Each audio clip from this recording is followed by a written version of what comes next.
if one has the right guru, then this is what you know the great teacher Adisha was referring to.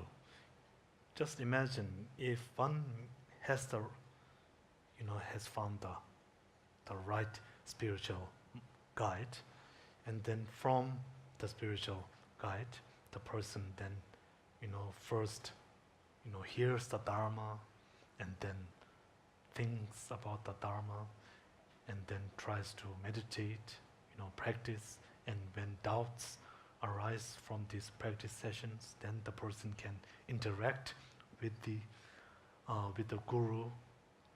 And if this is the correct guru, then a correct guru, the right guru would have the experience, to back those knowledge up.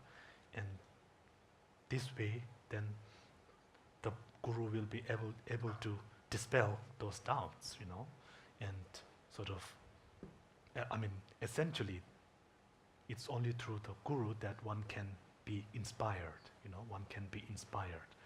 Because simply having knowledge is not enough, one has to be inspired, right? And only, I think, the spiritual master, the spiritual guide can really inspire the student, right? Maybe from the books, and nowadays, like from the search sites, you can learn many things, but I doubt that, Google can inspire us to practice the Dharma, I very much doubt that. So it's only by relying on a spiritual mentor that we can be inspired to practice the path. So therefore, then, relying on the guru is said to be the root of the path. Relying on the guru is the root of the path.